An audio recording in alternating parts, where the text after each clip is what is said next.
Eu estava lendo, relendo e refletindo sobre o que eu diria sobre esses itens, sobre o Hamlet, quando eu tive a oportunidade de ver tardiamente, não vi quando estreou, o filme Relatos Selvagens, do Zifrón, argentino, de 2014. Filme brilhante, filme que eu recomendo a todos os senhores. 6 episódios curtos de vingança como Hamlet. 6 episódios em que 6 animais, enunciados nos créditos iniciais do filme, vão aparecer em 6 personagens. 6 episódios em que alguém decide. Por exemplo, no primeiro episódio, eu vou contar o filme. Quem não quiser ouvir, tape os ouvidos. Quem não viu, morra. Eu vou contar igual. No primeiro episódio, descobre-se que alguém reuniu num único avião todos os seus inimigos e decidiu jogar esse avião contra um casal que são seus pais, que só descobrimos nos créditos do filme que eram seus pais. Como seria interessante pegar um avião, juntar quem fez bullying comigo, vizinhos, alguns parentes, ex-maridos, ex-mulheres, ex-noivos, ex-noivas, gente que esteve comigo, gente que se recusou a estar comigo, alunos, eventualmente, um ou outro. Naturalmente nenhum meu, eu não colocaria nenhum, né? Pessoas do meu mundo, uma ou outra síndica da minha existência.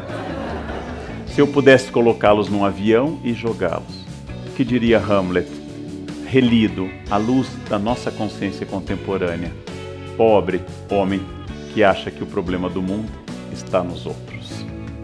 Pobre homem que nessa vingança achou que ele era mal amado porque os outros eram incompreensíveis, que jamais olhou para a sua própria caveira e perguntou, será que eles não tinham razão e que eu não era uma pessoa medíocre?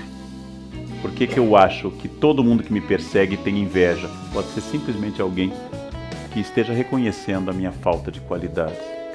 Será que humildade não é o disfarce ético da falta de qualidades? Uma briga de trânsito vale a pena? O filme mostra 2 pessoas que, envolvidas numa híbris, num desequilíbrio, vão até a morte. E quando os 2 estão queimados num cadáver final, o guarda lança a hipótese, é um crime passional.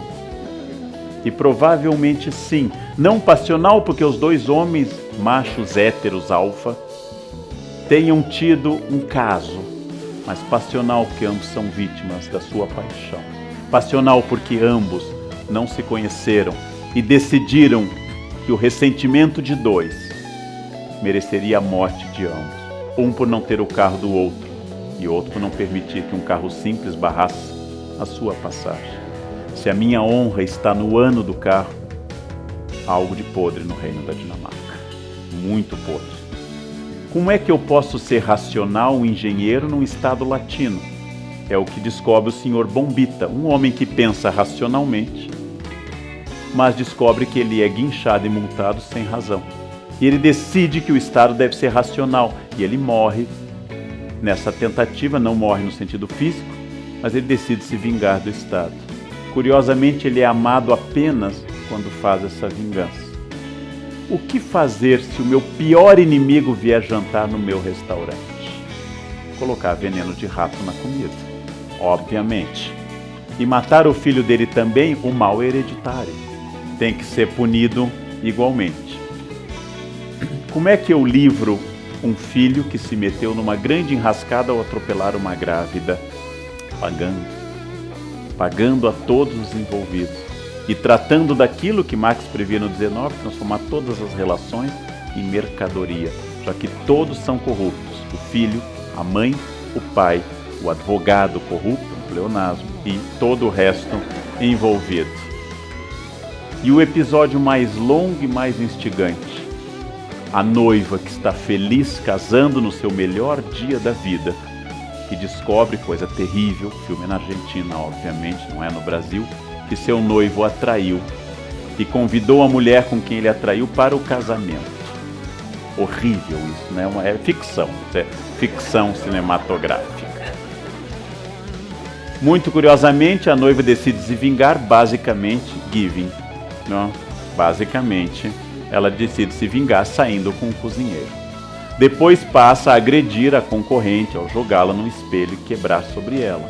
E por fim, os dois se enfrentam quase a ponto da morte e finalmente descobrem, um no outro, que naquela violência do traidor e da assassina, agora adúltera, um respeita o outro e enfim eles descobrem o amor. Estranhíssimo, absolutamente natural.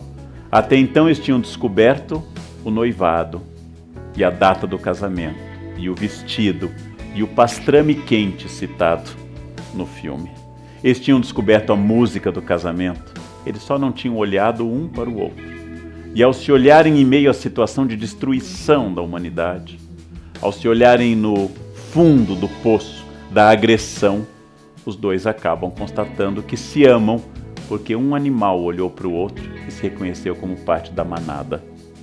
Um parou de idealizar o outro, e pela primeira vez sujos de sangue e quase mortos, eles descobrem que se amam, como o Sr. Bombita só é respeitado na prisão, e como os dois homens do trânsito só se encontram e se amam quando se matam e na morte.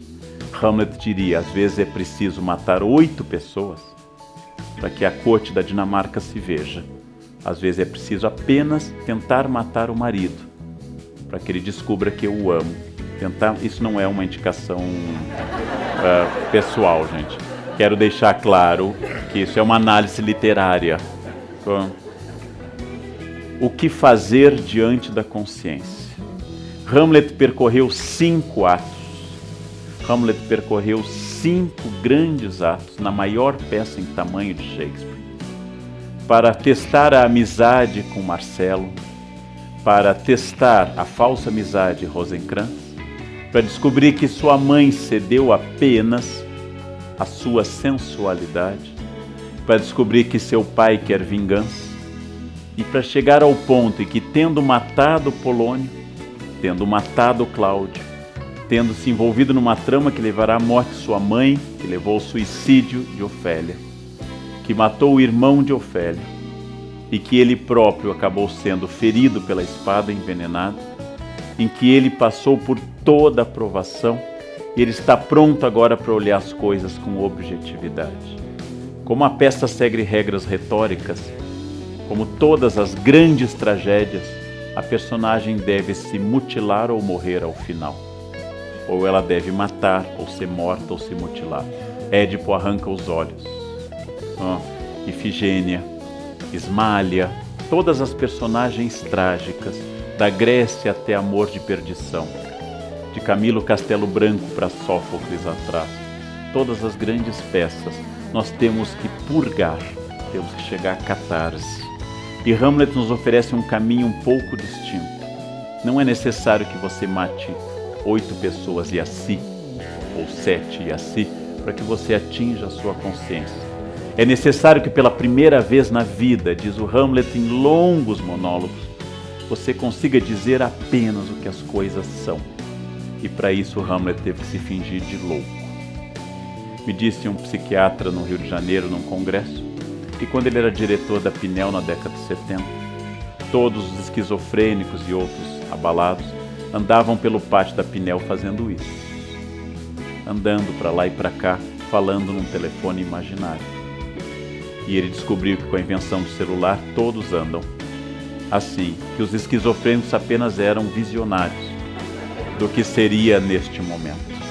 Diz ele também que todos os com síndrome persecutória viam câmeras filmando de todos os lados. E hoje nós estamos sendo filmados de todos os lados. Os loucos foram apenas faróis da raça, pessoas que intuíram o que aconteceria. Porque, como escreveu Erasmo no Elogio da Loucura, às vezes é preciso ser louco para dizer o óbvio. Às vezes é preciso ser louco para dizer que todos os problemas que nos são mostrados na televisão são problemas falsos, para que nós não vejamos os reais. Que todas as fotos que são exibidas nas revistas são enganos de consciência, para que eu não veja, porque eu não quero ver o rosto da Medusa. Que todas as festas são um barulho alto para impedir que eu expresse a melancolia densa e profunda da minha existência. E que quanto mais eu fotografar e passar adiante, comunicar, e quanto mais eu escrever, potássio, é maior sinal que eu estou triste. Porque eu estou precisando que o mundo inteiro curta a vida que eu não estou curtindo. Que o mundo inteiro me diga como é legal a vida que eu próprio estou achando insuportável. E se muitas pessoas me disserem isso, eu consigo evitar que o resto seja silêncio. Eu consigo evitar a solidão. E eu consigo, finalmente, descobrir que eu vivo em sociedade, mas que a minha consciência é minha, que o meu projeto é meu, que minha vida é absolutamente minha, que ela é resultado das minhas escolhas, que o meu eu é imperativo, que eu estarei onde eu desejar, construirei a família que eu desejar, a partir de uma série de reflexões e ações que vão interagir com o real, que vão interagir com a decisão das outras pessoas. Escreveu em espírito Foucaultiano um filósofo que nós estabelecemos hospícios a partir do século XIX para que nós pudéssemos ter a certeza de que os que estão lá dentro são loucos, logo por consequência, conclusão lógica, eu não sou. Se eu não estou no hospício, há uma chance grande de eu não ser louco. A Idade Média não tinha hospícios porque a separação entre loucos e não loucos era muito mais fluida na Idade Média. Hamlet nos diz que nós temos que estabelecer poderes, temos que estabelecer cenas, temos que estabelecer etiquetas, formalidades, porque eu não aguento constatar que todo mundo é um teatro e que o papel que eu estou representando e que cada um representa na sua vida é insuportável, porque não é o papel que eu escrevi, não é o papel que eu queria, não é o papel absolutamente daquilo que eu desejava.